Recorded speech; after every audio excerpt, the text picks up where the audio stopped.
Hey guys, welcome to rural academy. और आज ला रहा हूँ मैं आपके लिए यूपीएससी और स्टेट पीसीएस एग्जाम के लिए डेली करंट अफेयर्स। तो आज इसी क्रम में हमारी डेट है 16 जून। तो आज का यहाँ पे करंट अफेयर्स देखेंगे। तो चलिए स्टार्ट करते हैं आज का वीडियो। देखते हैं मैं क्या क्या डिस्कस करना है यहाँ पर। देखिए, आज का पहला प्रश्न है, भारत में टिड्डियों की निम्नलिखित 4 प्रजातियों में से सबसे ज्यादा खतरनाक है। यानी यहाँ पर भारत में टिड्डियों की 4 प्रजातियां बताई गई हैं। इनमें सबसे ज्यादा खतरनाक कौन सी है? बॉम्बे टिड्डी, प्रवासी टिड्डी, रेगिस्तानी टिड्डी या ट्री टिड्डी। देखिए, अगर बात करें तो यहां पर रेगिस्तानी टिड्डी जो है, ये रेगिस्तानी टिड्डी जो है, ये दुनिया के सभी प्रवासी कीट प्रजातियों में से सबसे खतरनाक ही मानी जाती हैं। और इससे लोगों की आजीविका, उनकी खाद्य सुरक्षा और पर्यावरण और साथ ही साथ आर्थिक विकास पर भी एक खतरा उत्पन्न होता है। देखिए, ये जो है टिड्डियां, ये व्यवहार बदलने की इनकी क्षमता जो है अन्य प्रजातियां या अन्य कीड़ों से इनकी अलग होती है। ये एक लंबी दूरी तक पलायन कर सकती हैं और बड़े बड़े झुंडों का निर्माण करती हैं। यानी कि लगभग एक दिन में ये जो टिड्डी है, रेगिस्तानी टिड्डी जो है, लगभग 150 किलोमीटर से ज्यादा का सफर तय कर सकती है। और इनका एक झुंड जो है, यानी इनका एक आमतौर पर 1 वर्ग किलोमीटर का जो झुंड है, यानी कि 1 स्क्वायर किलोमीटर का जो इनका एक झुंड है, उस झुंड में, यानी कि 1 स्क्वायर किलोमीटर के झुंड में लगभग यहाँ पर 40 से लेकर 80 मिलियन तक टिड्डियां हो सकती हैं। 40 से लेकर 80 मिलियन टिड्डियां एक मतलब 1 स्क्वायर किलोमीटर के झुंड में हो सकती हैं।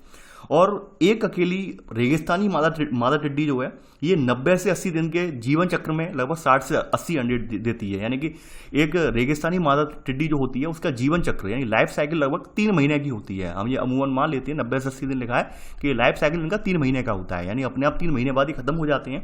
और 3 महीने में एक जो फीमेल होती है, इनमें फीमेल टिड्डी जो होती है, वो लगभग 60 से 80 अंडे देती है। यानी आप खुद सोच सकते हैं कि कितनी ज्यादा इनकी बहुतायत बढ़ जाती है और कितनी ज्यादा खतरनाक हो जाती हैं। तो यहां पर तीसरा वाला ऑप्शन सही है। तो आंसर है यहां पर केवल तीसरा। आगे बात करते हैं यहां पर प्रश्न नंबर 2 की, विदेशी पोर्टफोलियो निवेश यानी फॉरेन पोर्टफोलियो इन्वेस्टमेंट। इसके संदर्भ में बताना है यहां पर कौन सा कथन सही नहीं है। पहला है, एफपीआई के तहत कोई व्यक्ति या संस्था किसी दूसरे देश की कंपनी में निवेश के रूप में कंपनी के शेयर या बॉन्ड खरीदता है अथवा उसे ऋण उपलब्ध कराता है। सेकंड, भारत में विदेशी निवेशकों को एफपीआई के तहत किसी कंपनी में 15% तक के निवेश की अनुमति दी गई है। थर्ड है, एफपीआई का विनियमन केंद्रीय गृह मंत्रालय द्वारा किया जाता है। देखिए, अगर बात करें विदेशी पोर्टफोलियो निवेश की यानी फॉरेन पोर्टफोलियो इन्वेस्टमेंट की, तो ये किसी व्यक्ति, यानी कि ये इसके तहत कोई व्यक्ति या कोई संस्था किसी दूसरे देश की कंपनी में वहां के शेयरों में यानी कंपनी के शेयरों में या उसके बॉन्ड वगैरह खरीद सकती है या फिर उसे ऋण वगैरह प्रोवाइड करवा देती है। तो पहला वाला कथन तो यहाँ पे बिल्कुल सही है।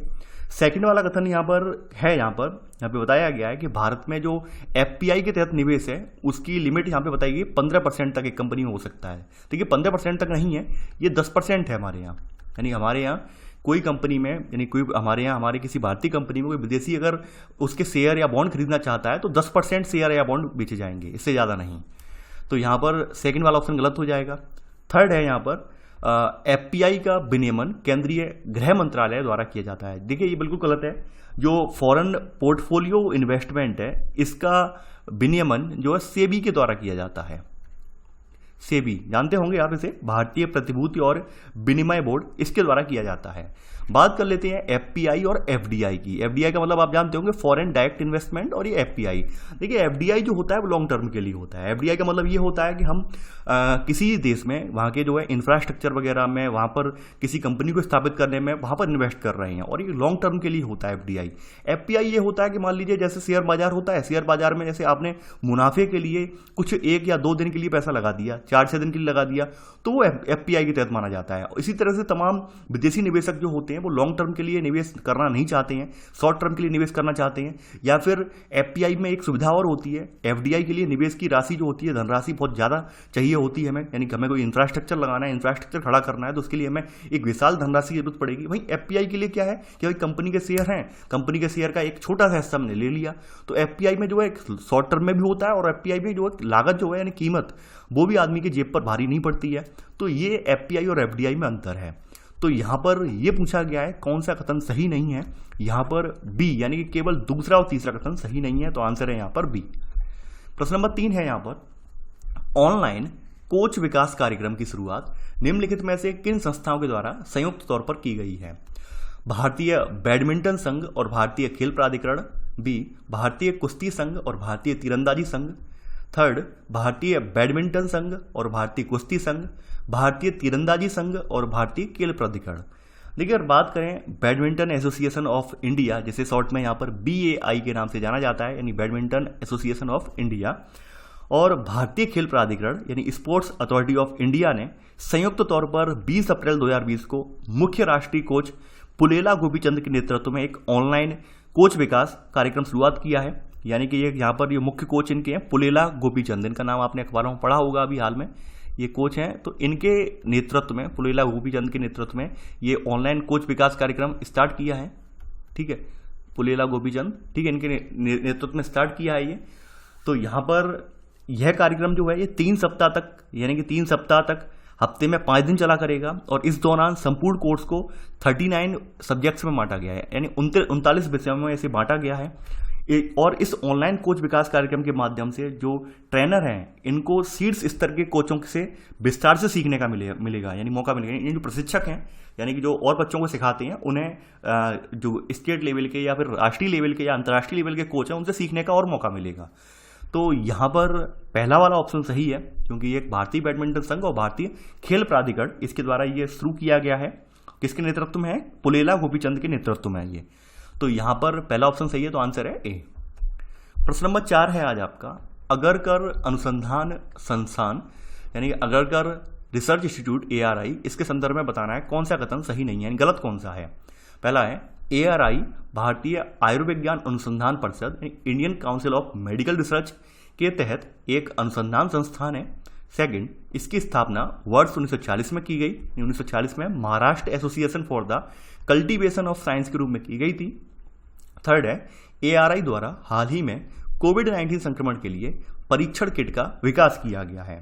देखिए ARI जो है भारत सरकार के department of science and technology यानी कि DST यानी department of science and technology यानी विज्ञान और प्रौद्योगिकी विभाग के तहत एक स्वायत्त संस्थान है।